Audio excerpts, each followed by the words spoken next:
Die Köderpräsentation am Ende der gesamten Montage ist das A und O, ob der Fisch an den Haken geht oder nicht. In diesem Tutorial zeige ich euch alle meine Anköderungsvarianten, speziell bei den Caster oder verpuppten Maden genannt, wie man sie auf den Haken zieht und was ihr unbedingt beachten müsst. Dabei zeigt die eine oder andere Methode in bestimmten Situationen ihre Vorteile, aber auch Nachteile, die gleich genannt werden.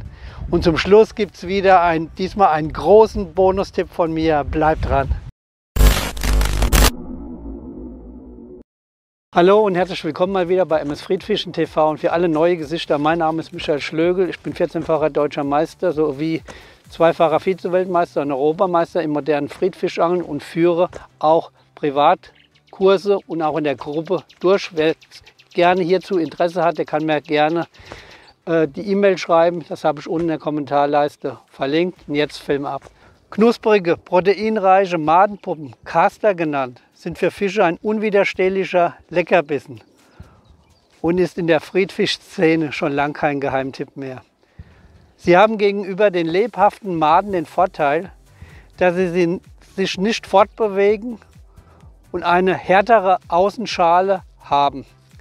Caster sind hervorragende Köder auf dicke Rotaugen, Brassen, Döbel, Aalande, Barben und selbst Barsche fressen dies gern. Auch sind sie oftmals fängiger als Maden. Vor allem, wenn sich das Wasser langsam erwärmt, sind sie oft der entscheidende Bringer bis, sage ich mal, in den Novembermonat hinein. Man fängt auch öfters die größeren Exemplare. Ich vermute, die kleinen Fische können die Schale nicht so schnell knacken, um an das Protein zu kommen. Auch ist vielleicht eine Verwechslungsgefahr mit Schnecken oder Muscheln gegeben. Wer weiß. Es gibt 4 unterschiedliche Farben oder Stadien der verpuppten Made.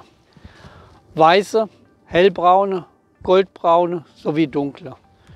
Für welche Farben sich heute euer Zielfisch entscheidet, das müsst ihr allerdings selbst ausprobieren. Ich gehe bei diesem Tutorial nur auf das Anbringen direkt am Haken ein. Das heißt, künstliche Hilfsmittel wie zum Beispiel am Baitband etc. folgen in einem späteren Tutorial. Kommen wir als erstes auf den Hakentyp mit seinen Eigenschaften zu sprechen. Die besten Erfolge habe ich mit einem Rundbogenhaken erzielt. Ich nenne ihn auch Krückstockhaken. Das Aufziehen geht bequem und die Bissausbeute auf den Zielfisch oder auf die Zielfische ist effektiv. Ganz wichtig ist es, dass ihr einen mitteldrahtigen, scharfen Haken verwendet. Ich weiß, die meisten von euch messen die Drahtstärke nicht mit einem Mikrometer nach. Ich tue es. Hier meine Faustregel. Hat der Draht einen Durchmesser von 0,3 bis 0,45 mm, so lassen sich die Caster gut aufziehen. Hat der Haken einen größeren Durchmesser, so platzt automatisch der Caster viel schneller auf. Die Schale reißt und das Protein läuft aus. Beim Auswurf fliegt der Köder natürlich dann auch schneller weg. Dünnere Durchmesser eignen sich zwar perfekt zum Aufziehen, die leichten, dünndrähtigen Haken biegen aber sich wesentlich leichter auf beim Drill und man hat letztendlich womöglich den Fisch verloren. Da muss man schon geübt sein und hier meine erste Anbringungsvariante.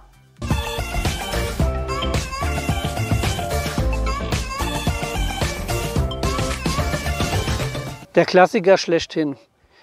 Die Caster werden vorsichtig am Ende der Augen, wo ihr die 2 Punkte seht, eingehängt. Diese Stelle ist der härteste Teil der Schale. Das Aufziehen muss man sehr behutsam und gewissenhaft machen, sodass die Caster beim Auswurf noch hängen bleiben und gleichzeitig nicht auslaufen. Wie viel Caster ihr auf den Haken zieht, das hängt ganz davon ab, welche Hakengröße ihr verwendet. Wichtig ist, das Ganze muss im Verhältnis zueinander stehen. Als Faustregel sage ich, dass ein Häkchen bis Größe 18 und kleiner maximal 1 Caster verträgt. Beim 16er Haken sind es dann 2, beim 14er dann 3 und so weiter. Da die Haken leider nicht genormt sind wie bei dem Schraubenschlüssel in ihrer Spannweite, ist dies hier nur ein Richtwert von mir. Die Caster werden ganz fein in die Schale eingehängt. Die Hakenspitze ist somit frei für das saubere Haken im Maul. Es kann jedoch an manchen heiklen Tagen vorkommen, dass der Fisch das Metall erkennt und dadurch nicht richtig zupackt und misstrauisch ist. Und da kommen wir auch schon zur Variante 2.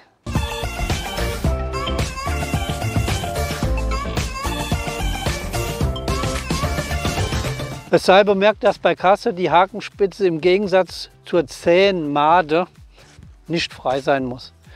Beim Anschlag wird die Spitze sofort freigesetzt und der Fisch ist gehakt. Fischt man mit mehreren Castern am Haken, so ziehe ich den ersten Caster drauf, den zweiten setze ich parallel. Dabei habe ich oft schon schöne kapitale Rotaugen überlisten können. Jedoch ist hier der große Nachteil, dass durch die L-Form am Haken ein Propellereffekt entsteht, wodurch sich sehr schnell das Vorfach verdrallen kann. Dies gilt natürlich aber nur beim Rollenangeln, Matchangeln, Fiederangeln, Boloangeln. Auch kann man beim Methodangeln Caster als Hakenköder benutzen. Aber Vorsicht! Beim Pressvorgang kannst du den Caster gegebenenfalls zerquetschen und er läuft aus. Probier es einfach vor in einer Schüssel aus. Und schon sind wir beim Bonustipp angelangt.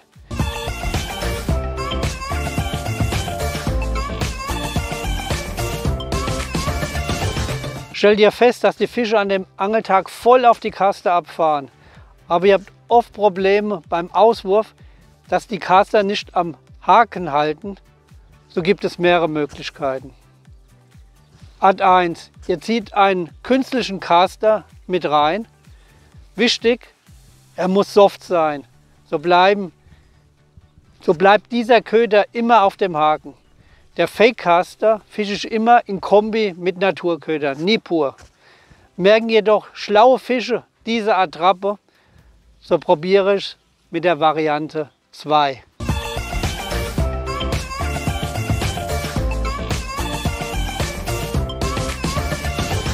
Ich suche in meiner Köderdosen die besten knusprigen raus. Meist sind das die dunkelsten, auch englisch Floater genannt. Bei denen ist die Schale etwas härter. Sie halten gut, schwimmen und gleichen das Hakengewicht aus, daher sind sie oft mein Favorit. Falls ihr keine Schwimmcaster parat habt, so legt zu Beginn der Session eine Handvoll Caster auf euer Tablett. Je nach Sonneneinstrahlung werden sie im Nu dunkel. Oder notfalls bestückt einfach ein Caster mehr als üblich. Fliegt der eine weg beim Wurf, so ist der Haken immer noch von den restlichen bestückt. Auch kann es während dem Angeln vorkommen, dass beim Neubeködern der Caster auf einmal ausläuft. So ist euer Haken ganz einfach stumpf geworden.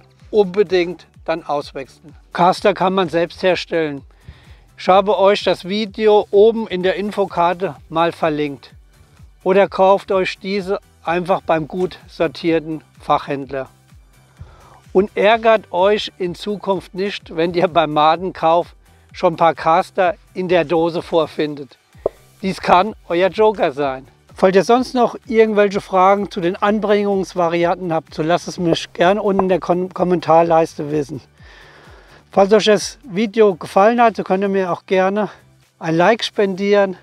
Und ich sage mal wieder, danke fürs Zuschauen und bis zum nächsten Film. Euer MS.